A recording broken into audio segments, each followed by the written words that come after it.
Asian cup খেলতে যে কঠিন সমীকরণের সামনে দাঁড়িয়ে বাংলাদেশ। দেখুন, হংকংয়ের বিপক্ষে শেষ মুহূর্তের হার যেন সবকিছু ওলটপালট করে দিয়েছে। এশিয়ান কাপ বাছাই পর্বে বাংলাদেশের সামনে এখন পথটা কঠিন, কিন্তু অসম্ভব নয়। কাগজে কলমে এখনও টিকে আছে আশা, তবে তাতে লাগবে নিখুঁত হিসাব আর ভুলহীন পারফরমেন্স। বাছাই পর্বের প্রথম 3 ম্যাচে কোনো জয় না পাওয়ার চাপ এখন পুরোপুরি হামজা জামালদের কাঁধে। বাকি 3 ম্যাচই জিততে হবে, না হলে এশিয়ান কাপের স্বপ্ন গলে যাবে হাতের মুঠো থেকে।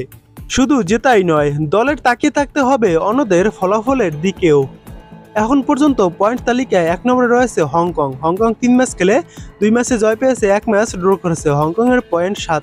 2 নম্বরে রয়েছে সিঙ্গাপুর। সিঙ্গাপুর 3 ম্যাচ খেলে 1 ম্যাচ জয় পেয়েছে, 2 ম্যাচ ড্র করেছে। সিঙ্গাপুরের পয়েন্ট 5। 3 নম্বরে রয়েছে ইন্ডিয়া। ইন্ডিয়া 3 ম্যাচ খেলে 2 ম্যাচ ড্র করেছে, 1 ম্যাচ হেরেছে। ইন্ডিয়ার পয়েন্ট 2।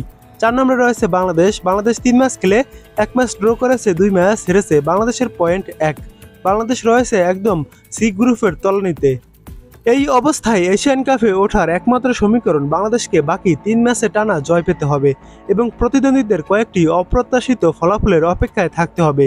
বিশ্লেষণে দেখা যাচ্ছে, যদি সিঙ্গাপুর বাংলাদেশের বিপক্ষে হারে এবং অন্য কোনো ম্যাচ ড্র করে বা হারে, তাহলে বাংলাদেশের জন্য সম্ভাবনার দরজা খুলে যেতে পারে।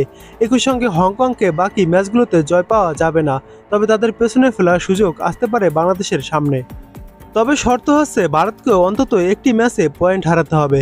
সব মিলিয়ে সমীকরণটা দাঁড়াচ্ছে অঙ্কের মতো কঠিন, কিন্তু অসম্ভব নয়। বাংলাদেশের সামনে এখন 3টি গুরুত্বপূর্ণ ম্যাচ।